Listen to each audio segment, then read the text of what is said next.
You've probably heard the people say 2026 is going to be a turning point.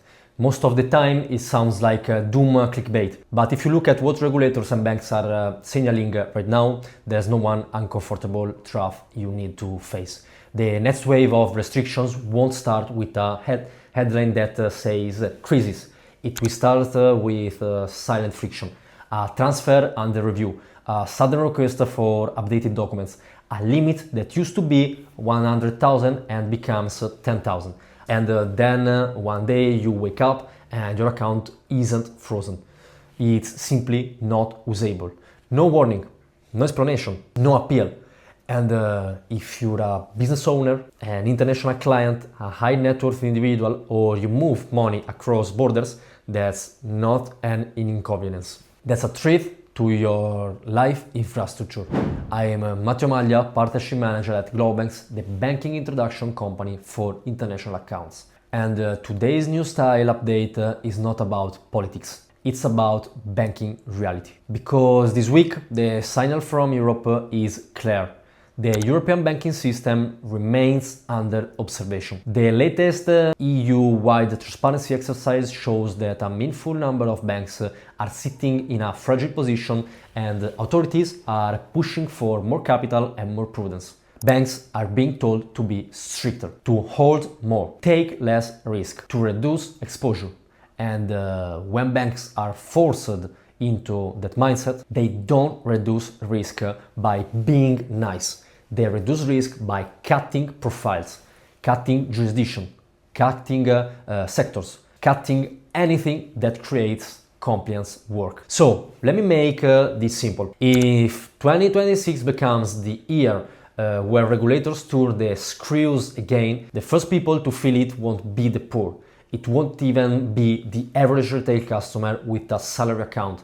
The first people to feel it will be international clients, cross-border business owners, people with multiple residencies, people with complex income, people connected to crypto, payments, offshore structures, consulting, high-value services, people who move money globally. In other words, the exact people who believe they're safe because they have money. And that's, I know, the paradox. In modern banking, having money doesn't automatically protect you. Sometimes it makes you a bigger target for scrutiny. Now, I'm going to do three things in this video. First, I'll explain what these transparency exercises and supervisory signals really mean in practice. Second, I'll show you what banks typically do when they're told to raise prudence. And third, I'll give you a clear, practical playbook to protect yourself before 2026 becomes the year you learn this lesson the hard way. Let's start with the reality behind the headlines. When European authorities publish an EU-wide transparency exercise, it's not entertainment, it's a pressure tool. It's the system saying we're watching. And when the system is watching, banks do two things. They clean up their balance sheets and they clean up their client base. Because from a bank's perspective, there are only two categories of risk: financial risk and compliance risk. Most people think about financial risk. Is the bank stable? Is there deposit insurance? Are they profitable? But in 2025 and going into 2026, the bigger daily threat for many clients is compliance risk. The meaning is that how expensive are you to keep as a client for the bank? How much paperwork do you generate? How many red flags could your profile trigger? How many reports could your transactions create? Or also, how many internal approvals do you require? And here's the brutal part. Banks don't need proof that you're doing something wrong. They just need to believe you're not worth the effort. So, when regulators say increase prudence, banks translate that into less tolerance, more conservative onboarding, more conservative transaction monitoring, more aggressive de-risking, more silent accounts closure. And this is where most people get caught. Because they think banking is a service, but modern banking is conditional access. You don't own your banking relationship. You're allowed to have it, as long as you remain profitable, simple and low risk. Now, let's make this dramatic in a realistic way. Imagine two scenarios for 2026. Scenario number 1, nothing explodes, no headlines crisis, no collapse, no emergency meetings, just slow tightening, higher capital expectation, lower risk appetite, more internal audits, more compliance memos. In that world, your bank becomes slower, stricter and colder. Your transfers take longer, your limits shrink, your questions increase. And if your profile is international, eventually they ask for documents you can't easily provide. Or they ask for explanations that require you to reveal your entire life story. And if you can't satisfy it fast enough, the temporary review becomes a permanent problem. Scenario number 2. A shock happens. It could be anything. A liquidity event, a regional banking scare, or a geopolitical escalation that spooks markets, a big institution taking losses, a wave of fines, a sudden regulatory clampdown. In that world, banks don't tighten slowly. They tighten overnight. They don't ask 5 questions. They close first and ask later. And once you're closed, good luck reopening. Because banks talk to each other more than you think. They share patterns. They share risk frameworks. They share reputational triggers. So one closure can start a chain reaction. Now, I'm not here to tell you the world is ending, for sure. I'm here to tell you something more useful. The banking system is evolving in a direction where access becomes more selective, and that evolution accelerates when authorities put banks under observation. So the question is not, will 2026 be chaotic? The question is, if your main bank decides you're inconvenient into 2026, what happens to your life and your business? Because this is what most people do today. They build everything on one banking PR, one main country, one main bank, one main account. Sometimes they have 2 banks, but both in the same jurisdiction, under the same regulatory culture, exposed to the same political mood. So they're not diversified, they're duplicated, and that's not protection. That's a fragile illusion. Here's what protection actually looks like. Protection is not one perfect bank. Protection is a structure, a network, multiple jurisdictions, multiple banking cultures, different internal policies. So, if one door is closed, you walk through another. Now, at this point, many people say, okay, Matteo, I understand. I'll just open another account. And this is where you can destroy your future if you do it in the wrong way. Because opening accounts alone without the right positioning, without the right approach, and without the right introductions is exactly how you get rejected. And rejections are not neutral. A rejection can follow you. It can make the next bank harder. It can put you into a pattern that looks like shopping for banks, which compliance teams hate. This is one of the reasons GloboBanks exists, because we don't just try banks. We approach banking like relationship engineering. We analyze your profile. We match you to banks that are compatible with your jurisdictional footprint, your income source, your business model, your transaction patterns. And we position you correctly with the right narrative, the right documentation, and the right introductions. So you don't trigger the public algorithm door. You enter through the relationship door. Now, let's connect this week's news to your real-world risk. When authorities tell banks to build more buffers and be more prudent, banks respond by doing what they can control quickly. They can't fix the economy overnight. They can't change interest rates. They can't rewrite politics. But they can change their client book this week. They can decide we don't like offshore-related industries. We don't like crypto source wealth unless it's very clean. We don't like clients with multiple residencies. We don't like companies with foreign owners. We don't like high-risk passports. We don't like large incoming wires from unknown counterparties. We don't like frequent transfers to emerging markets. We don't like certain merchant categories. We don't like cash-like behavior. We don't like anything we can't explain to an auditor. And the more observed a bank feels, the more it behaves like this. So if you're watching this and you're in one of these categories, listen very carefully. Your risk in 2026 is not losing money.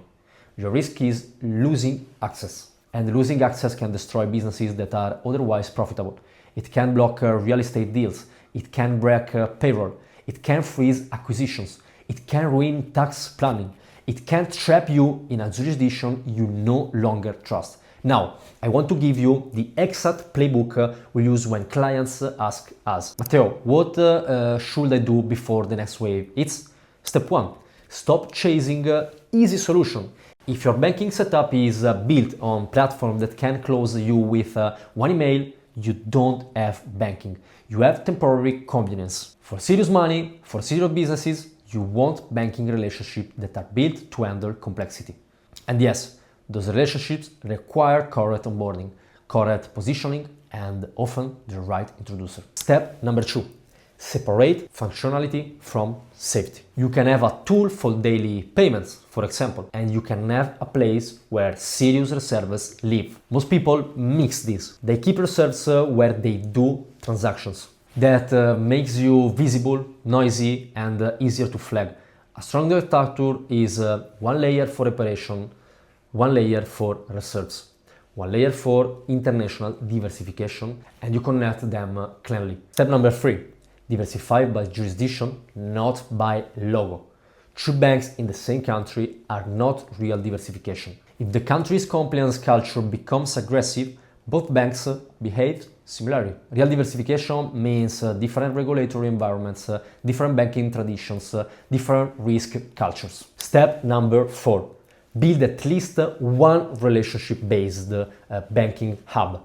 This is where most people fall. They think they can open everything online alone with phones. But the best banking relationships in the world still work through relationship channels. That's exactly why when things stiffen, the public door gets narrower and the private door becomes more valuable. GloboBanks helps you access that door properly. So step number 5, preempt the compliance questions.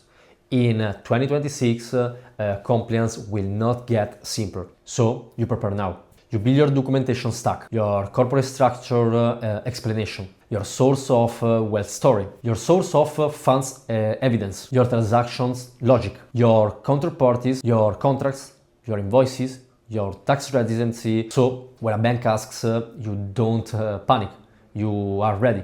You respond quickly, clearly, and professionally. That alone can prevent closures, because many closures happen when clients respond slowly, vaguely, emotionally, or incompletely. Now, let's make this even more direct. If you're a high net worth individual or you run an international company, you should be thinking in banking continuity, not banking preference. Banking continuity means if my main bank restricts me tomorrow, do I still have the ability to operate? If the answer is no, you are exposed. And in a tightening cycle, exposure turns into pain. Now, I also want to address a psychological trap. People wait. They wait because they think, I'll deal with it when it happens.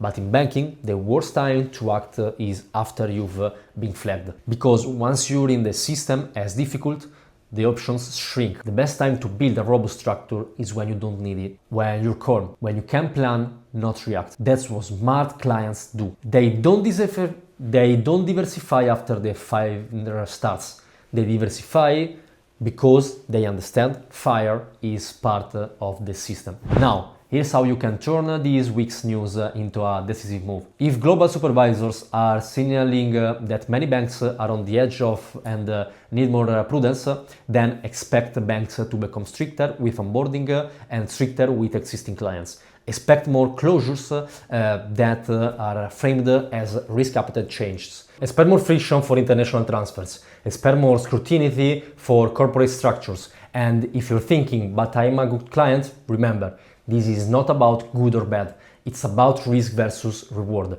If the compliance cost of keeping you is higher than the profit you generate, banks act rationally. They cut, so you protect yourself by becoming better positioned, better matched to the right banks and diversified across the right jurisdiction. And you do it with a strategy, not random applications. This is exactly what we do at GloboBanks. We help you avoid the public rejection door. We help you avoid wasting application. We help you approach the right institutions the right way.